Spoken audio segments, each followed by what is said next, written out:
would like to ask you more about some good perennials for shade and or full sun, because people like perennials. They're easier in their garden. Of course, everybody loves annuals because you can fill them in different places, but there's something about those perennials. They're a little less work, and you really get your money's worth. Yeah, and if they're happy, they'll spread, and you can share them with others.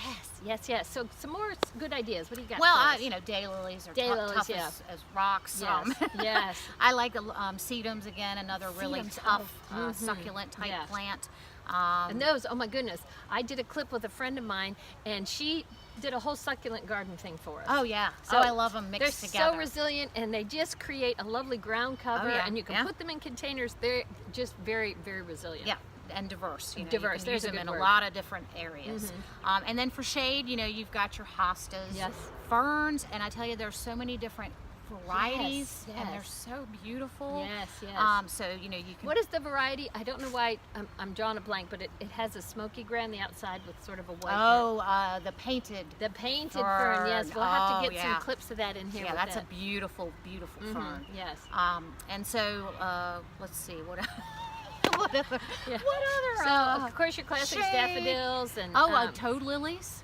They are super cool. Are those a good shade? They love the shade. Yeah. I got a beautiful picture of a toad lily when I was at the Sarah Duke Gardens. Oh, I love that place. And I thought, oh my goodness, this, you know, it's just a little bitty thing, but it was a beautiful, beautiful lily. So, so full sun, because I have lots of sun in my gardens. Full sun, you know, the salvias, the daylilies.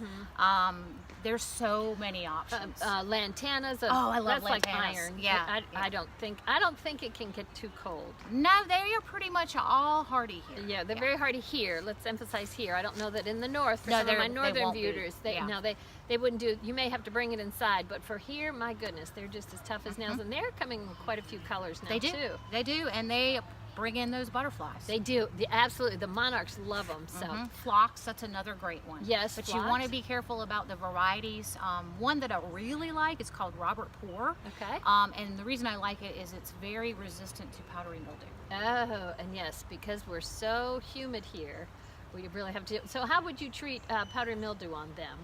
Well, I mean, I'm pretty much organic, so you could either cut it back, let it reflush if it's prior to the bloom, or you could use a baking soda type mix. I was going to ask if you could use baking soda. Yep. Yes. Okay. And some people use neem oil as a fungicide as well. Neem oil. Oh my goodness, I love neem oil. It just is so universal. It's not one of those products that you use that you can't stand the smell of.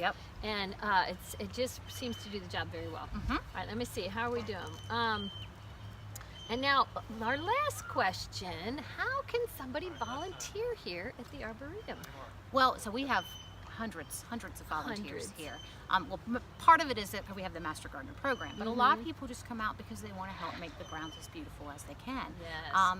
And so we do have a volunteer coordinator, Amy Mead, and she. Amy Mead. You just contact her, and she'll tell you about all the different groups. We have groups that meet almost every day of the week. Oh, how good to know. Yeah. And then there are some people who are in the Master Gardener program. They're required to do volunteer hours, and they may have a background in landscaping, and they just come and meet with the guys on the grounds, and they just put them to work. Oh my goodness. So now, your hours here are 9 to 5, 8 to 5?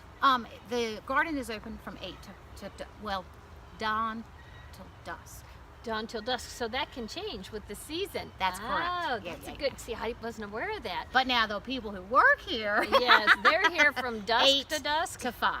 8 to 5. Okay. Yeah. That is great to know. Well, I hope that you all have enjoyed this interview with a master gardener, with a gardening agent, and with all her great information. And I hope that you will subscribe if you want to find more information about this to my YouTube channel, Gretchen the Green Lady. And don't forget to leave a comment. We always need to know what you have to say. And if you have any questions, and if you want to see more of these. So this has been Gretchen the Green Lady with her guest saying, go green! Go green, thank you!